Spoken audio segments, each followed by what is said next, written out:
pour ma part, ce nouveau confinement, c'est un petit peu plus, en tout cas sur la base, un peu plus serein. On a pu déjà tester pas mal de choses qui fonctionnaient, d'autres qui fonctionnaient un petit peu moins, donc j'ai pu prendre les devants et me dire ok ça n'a peut-être pas fonctionné, il faut peut-être que je l'explique un petit peu mieux ou que je rentre d'une autre manière en tout cas dans l'utilisation d'un outil spécifique. Les outils sont sensiblement les mêmes, peut-être utilisés de manière plus poussée, parce que du coup, si on maîtrise un peu mieux les outils, il y a des choses qui deviennent des habitudes. Alors le Padlet c'est inscrit, c'est bon, tout le monde a compris, nous aussi, tout est consigné dedans, pas mal de choses. L'utilisation de Soundtrap pour les groupes, c'est pareil, c'est quelque chose de tout de suite qui a été prise en main assez rapidement pour pouvoir qu'ils fassent de la musique qui s'enregistre, en tout cas pour pouvoir déjà consigner ce qui avait été fait et continuer à travailler d'autres morceaux, d'autres morceaux du répertoire ou de la composition, suivant les demandes et les objectifs pédagogiques. Beaucoup de gens gardent leurs horaires normaux de travail, l'école aussi. Donc nous on se retrouve à travailler en même temps que tout le monde. Donc forcément on fait péter les serveurs et les bandes passantes, vu que tout le monde n'a pas la fibre, il y a des moments où c'est très très très compliqué. Ça fait beaucoup de choses différentes, l'utilisation de la visio via Skype, quand Skype marche pas, il faut basculer sur Messenger si c'est possible, si c'est pas possible, il faut utiliser autre chose. On est tributaire des serveurs, voilà, si tout le monde fait pareil au même moment, fibre ou pas, ça peut devenir compliqué. On est tributaire des mises à jour sur Padlet, qui est un outil très très bon, mais en fait, on peut pas aller, il faudrait pouvoir aller plus loin. Donc là, pour certains cursus, je vais essayer de voir comment est-ce qu'on peut peut-être centraliser ça sur Moodle. Et ce sera déjà pas mal, parce que du coup ça demande pas mal de temps. C'est très très très chronophage. Pour 4 semaines théoriques de confinement, ça prend beaucoup de temps. Et c'est pareil, si ça s'arrête la semaine prochaine, il va falloir replanifier d'autres choses, on va pouvoir continuer ça en tâche de fond, mais il va falloir repartir sur d'autres choses parce que y a d'autres implications en face à face qu'on va pouvoir travailler d'autres données.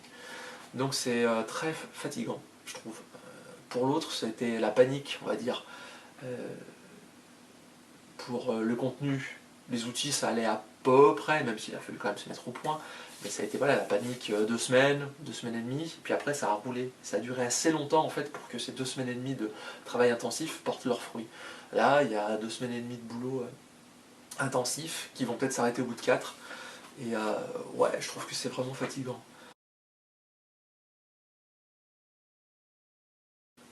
Le premier confinement a été un peu plus simple parce que du coup, beaucoup de choses avaient été commencées.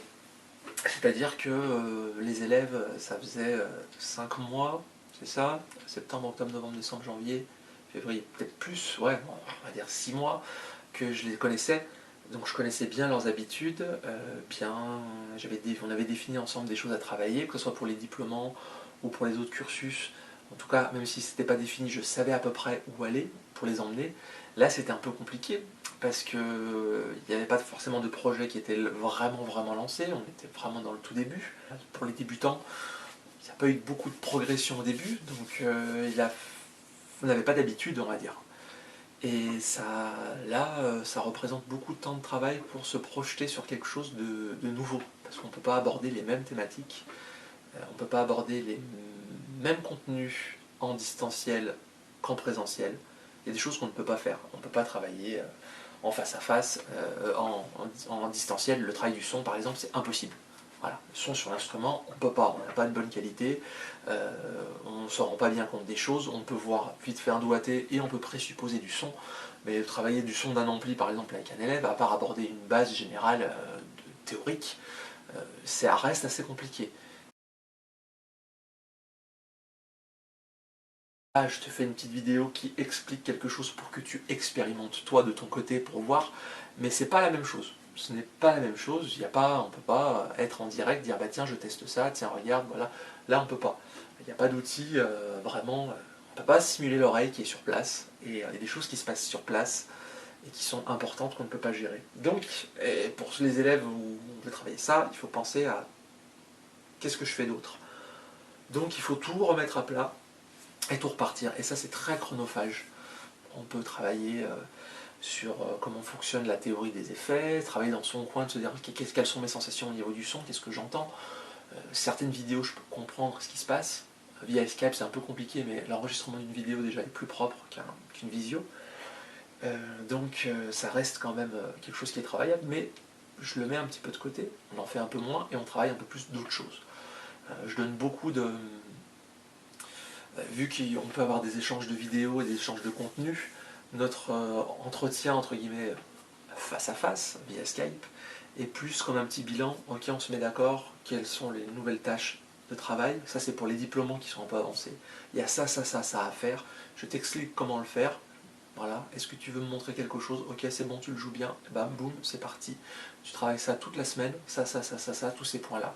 Et quand on se revoit, on refait le point. Pour les débutants, on est plus à jouer, à essayer de jouer. Une partie des outils ont été éprouvés, donc super, voilà, super confiance déjà. On part sur quelque chose qu'on connaît. On peut prendre le temps, si on a le temps, de développer des nouveaux outils. Ça c'est super aussi. Tout le monde joue le jeu, c'est super.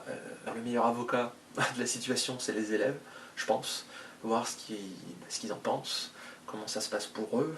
J'ai des retours assez positifs. Je me rends compte moi-même aussi qu'on peut faire des choses que je n'ose pas aborder en cours, parce que je sais qu'ils ont le temps et je sais qu'ils sont obligés de prendre le temps.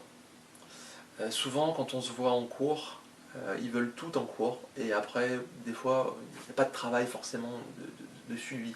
Là, en cours, on sait qu'on ne peut pas forcément tout voir. Donc, il y a des choses qui sont préparées à côté, et ils prennent le temps de les aborder, et ça c'est bien. Voilà, ça je trouve qu'il y a une démarche qui est différente, qui est un plus. Euh, donc à voir après comment, dans le présentiel, on peut la réinstaller, cette démarche.